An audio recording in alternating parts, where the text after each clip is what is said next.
All right. The U.S. healthcare system. Very controversial topic,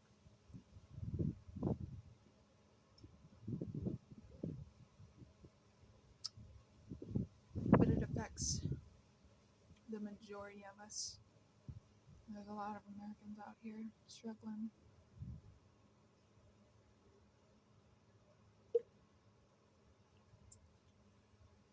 So, the description has a link to this doc I wrote. The U.S. healthcare system, private equity, pharmaceutical dominance, and the neglect of traditional healing. Introduction. The American healthcare paradox. The United States healthcare system represents a paradoxical landscape where astronomical spending coexists with significant gaps in access and quality. With expenditures exceeding 4.3 trillion annually, approximately 18.3% of GDP, the US spends more on healthcare than any other developed nation, yet achieves worse health outcomes on many indicators, including life expectancy and preventable mortality. The system is characterized by complex competing interests where private equity firms seek profitable investments, pharmaceutical companies pursue market dominance, and physicians navigate between patient needs and systemic constraints. Meanwhile, traditional healing practices that have served humanity for millennia have been largely marginalized within this modern medical industrial complex. This essay examines how the convergence of financialization, pharmaceuticalization, and the systemic devaluation of holistic approaches has created a healthcare system that often prioritizes profit over healing and disease management over health promotion. The structure of U.S. healthcare, a mixed system with mixed results. Financing and coverage.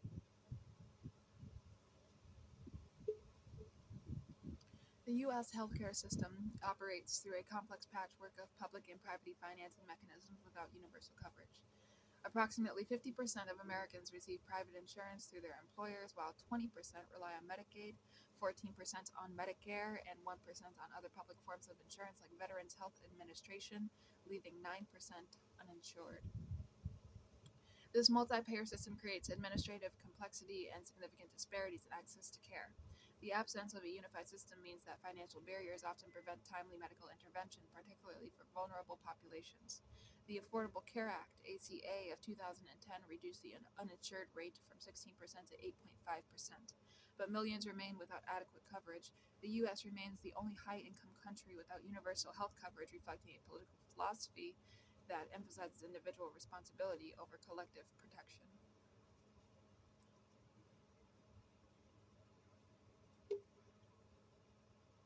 Provider landscape and payment models.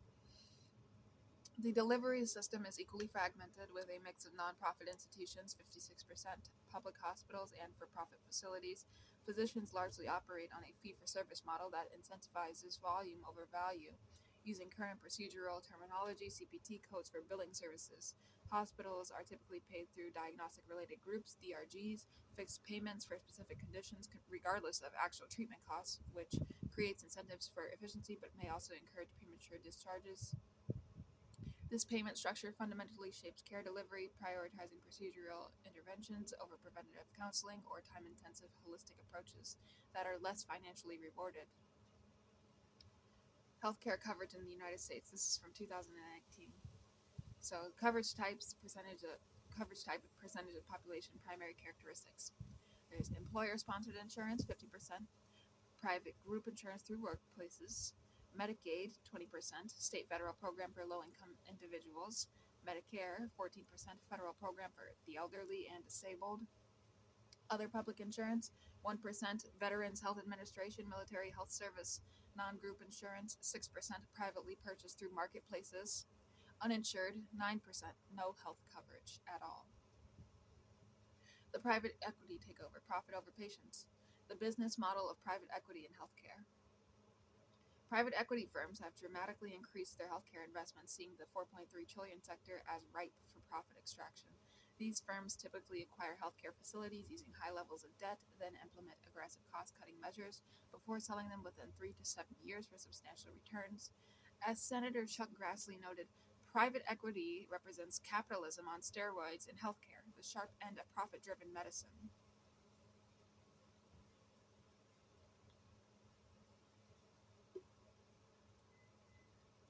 By 2024, so just last year, approximately 460 U.S. hospitals, 22% uh, um, were for profit hospitals, were private equity owned, alongside 5,779 physician practices in 2021, up from just 816 in 2012. This represents a fundamental transformation of healthcare ownership with implications for how care is delivered and to whom. Consequences for hospitals and patient care. The Senate Budget Committee's 2025 investigation revealed that private equity ownership often leads to health and safety violations, understaffing, reduced quality of care, and ultimately hospital closures.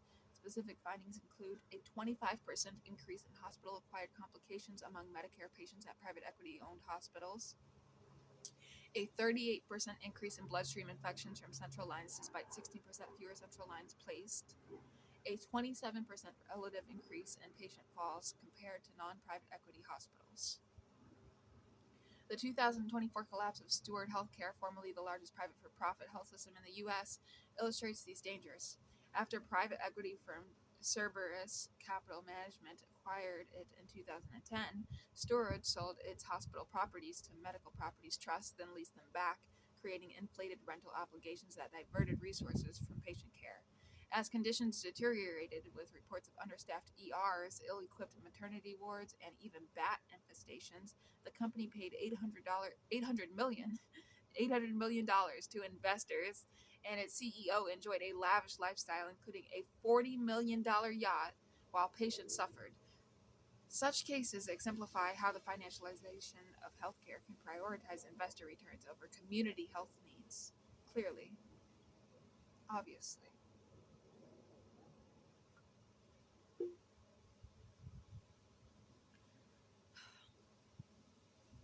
The, the pharmaceuticalization of American medicine.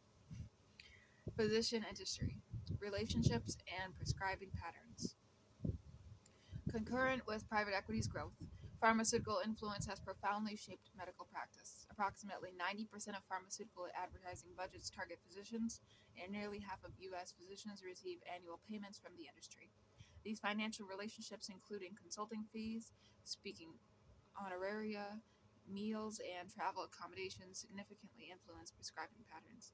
A systemic review found that industry payments led to increased prescription of brand name drugs, expensive medications, and rapid adoption of new drugs, regardless of therapeutic advantage.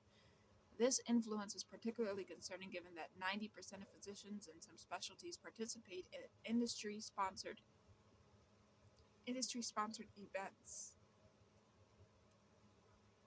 The mechanism behind this influence is both financial and psychological. Even small gifts create reciprocity impulses, while industry funded education subtly shapes diagnostic paradigms toward pharmaceutical interventions. As one study noted, a 10% increase in pharmaceutical payments to physicians associates with a 1.8% increase in drug costs. This pharmaceuticalization represents a shift from healing to disease management, often through lifelong medication regimes that prioritize corporate profitability over patient wellness.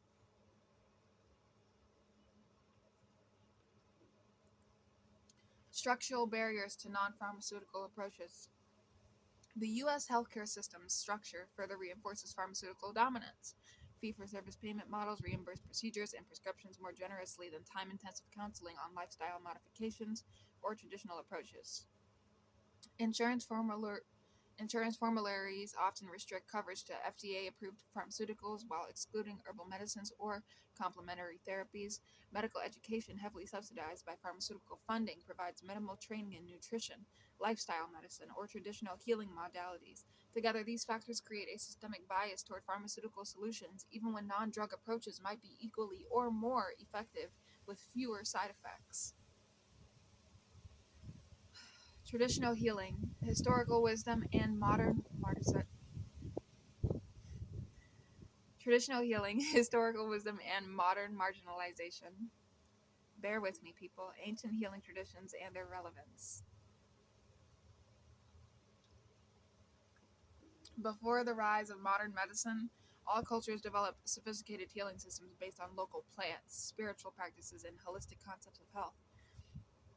Shamanic traditions dating back tens of thousands of years address not only physical symptoms but also spiritual and emotional imbalances believed to contribute to illness. Hippocratic medicine emphasized observation, clinical experience, and the healing power of nature, while Ayurveda in India and traditional Chinese medicine developed complex systems balancing mind, body, and spirit. These approaches shared a holistic understanding of health that connected individuals to their communities and environments, a stark contrast to the reductionist approach of modern medicine. Westernized. These traditional systems remain relevant today. The World Health Organization estimates that 65 to 80% of the world's population uses traditional medicine as their primary care, particularly in low and middle income countries. Even in high income countries, US, interest in traditional healing is growing, with practices like acupuncture, herbal medicine, and mindfulness meditation gaining acceptance as adjuncts to conventional treatments. Research continues to validate traditional remedies, with many modern pharmaceuticals deriving from plant compounds originally identified by traditional healers. Barriers to integration in modern healthcare. Despite their potential, traditional healing methods face significant barriers to integration into mainstream U.S. healthcare. Regulatory hurdles. The FDA approval process designed for pharmaceutical compounds is poorly suited to complex herbal formulations or personalized traditional protocols. Reimbursement limitations. Most insurers decline coverage for traditional therapies, making them inaccessible to lower income patients. Cultural bias.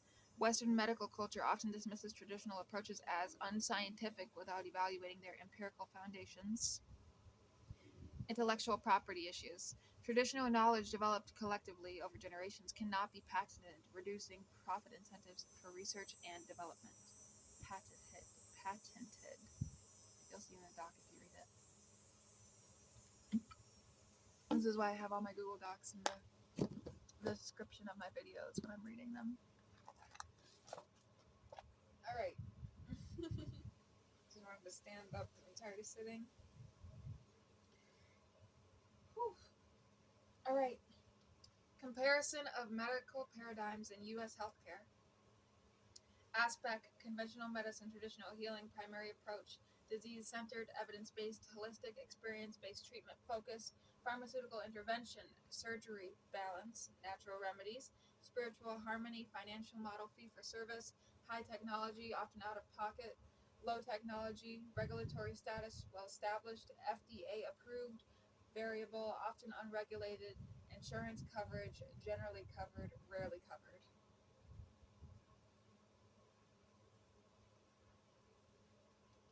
The interplay of forces, how profit motives shape care.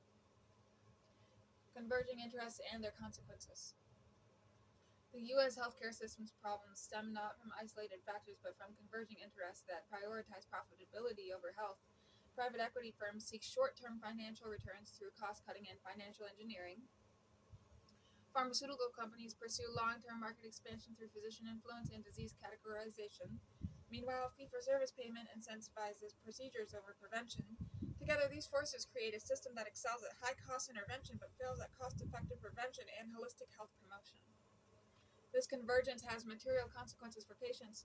The Steward Health collapse forced closures of hospitals serving low-income majority African American and Hispanic neighborhoods in Boston and rural communities in Massachusetts. Similarly, the opioid crisis, driven by aggressive pharmaceutical marketing, demonstrates how profit motives can directly harm population health.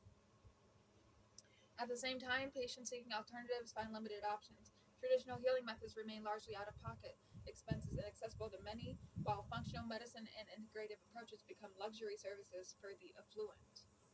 The affluent.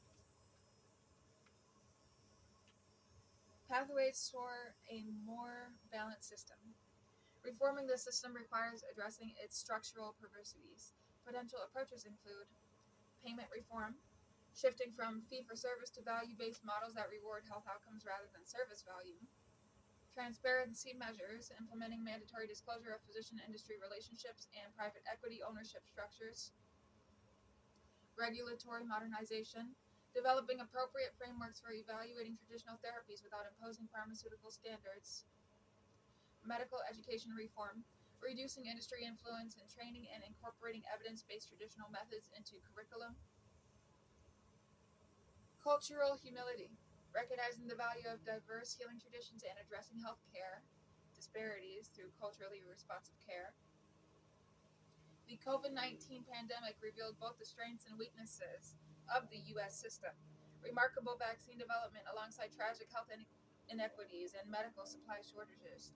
This crisis created opportunities for reimagining healthcare, including greater recognition of social determinants of health and the need for more resilient, equitable systems.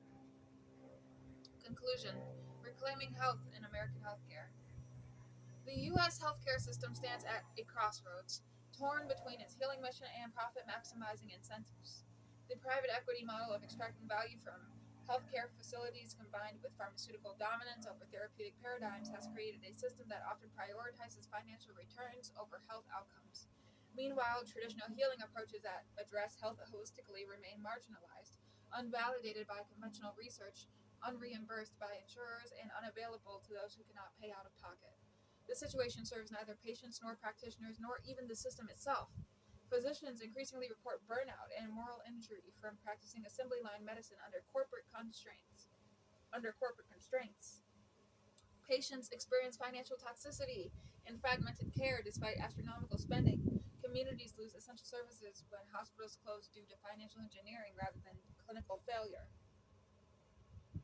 Reclaiming healthcare's healing mission requires conscious policy choices and cultural shifts. It demands recognizing that health is more than the absence of disease, healing more than pharmaceutical intervention, and healthcare more than a market commodity. By integrating the wisdom of traditional healing with the advances of modern medicine, while curtaining the excesses of financialization, the U.S. might finally build a system worthy of its wealth and compatible with its diverse population's needs. Such a system would measure its success not in a shareholder returns or revenue growth, but in population health, equity, and healing. Outcomes that actually, truly, genuinely matter. Thank you for watching.